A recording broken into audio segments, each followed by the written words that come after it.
Il y a de cela quelques semaines sur les réseaux sociaux, il y a un nouveau business qui a fait face en Afrique qui consiste à la vente des orteils.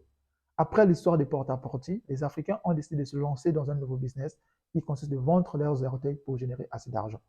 Mais il y a de cela encore quelques jours que l'État zimbabwéen a refuté cette annonce. Nous allons lire ensemble quel article est écrit par les dirigeants zimbabwéens. Ils disent, ils ne vendent pas des orteils au marché. Les commerçants de Harare, la capitale de Zimbabwe, ont dû montrer cette semaine leurs pieds nus pour faire face à des rumeurs fantaisistes sur les présumés trafics qui est la vente des orteils au Zimbabwe. Ce samedi, en plein hiver austral, il fait trop froid.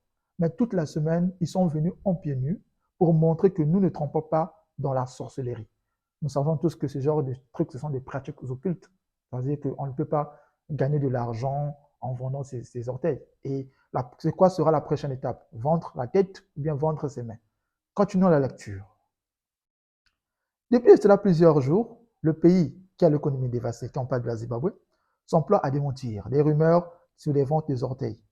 Au coût de milliers de dollars, il s'est murmuré que les marchands, les Yemex, portaient des chaussures fermées pour cacher leur participation à des jetés marchés occultes. Les orteils se vendent au prix de 20 000 à 40 000 dollars.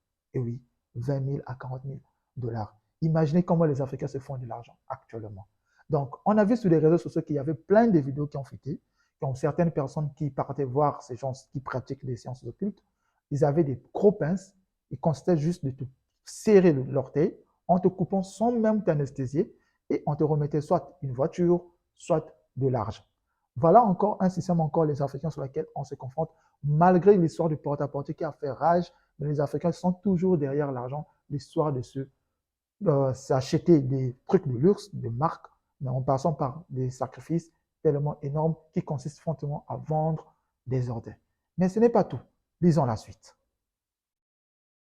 Il y a des vidéos qui sont apparues. Là, on a vu certains hommes qui se sont découpés des orteils de tout type. Vraiment, c'est horrible. Je vous dis, c'est horrible. Ce genre de choses, en fait, c'est pas beau à voir. Peut-être que je mettrai dans la vidéo certaines images. Vous allez voir vous-même de quelle manière que ces choses se passent. Donc, continuons la lecture, ce qui a été dit, rédigé par les dirigeants zimbabwe. Ils disent que parmi ces images, donc, décourager les curieux de venir au centre commercial, ils ont posé plusieurs questions concernant ces rumeurs. Nous ne vous font ni chaud ni froid. Si c'était vrai, vu la galerie généralisée, nous ne serions-nous pas tous en train de faire, remonté par toujours M. Moré Gouya. Ils disent, la rumeur trouve son origine dans une croyance ancienne.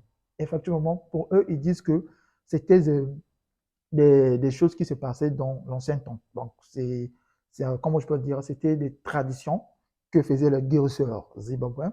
Ils faisaient en fait pourrir et tomber les orteils de leurs patients en leur promettant ce qu'on appelle la clé d'une richesse.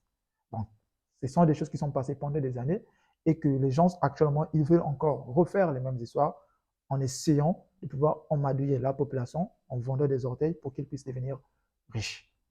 Voilà encore une autre, voilà l'histoire qui fait très mal actuellement. Je voulais en fait en parler avec vous comme d'habitude. Qu'est-ce que vous en pensez de cette affaire? Est-ce que cette affaire vraiment nécessite réellement que nous soyons là à vendre nos orteils pour devenir riches? Ou est-ce que cette affaire nécessite normalement ce qu'on appelle le vrai entrepreneuriat? Donc, c'est de se lancer dans un bon business qui te permet de générer assez d'argent. J'espère que cette vidéo nous aidera à répondre à quelques questions liées à la pauvreté en Afrique et à la détermination à vouloir réussir à tout prix en vendant des orteils à un prix de 20 000 à 40 000 dollars. Est-ce que cela vaut la peine? Dites-moi en commentaire ce que vous en pensez. Est-ce que vous allez faire avec 40 000 dollars? Est-ce que vous allez investir pour réaliser des projets pour les jeunes africains ou bien vous allez juste essayer d'acheter des trucs de luxe pour montrer au monde que vous avez 40 000 dollars? Merci, à la prochaine.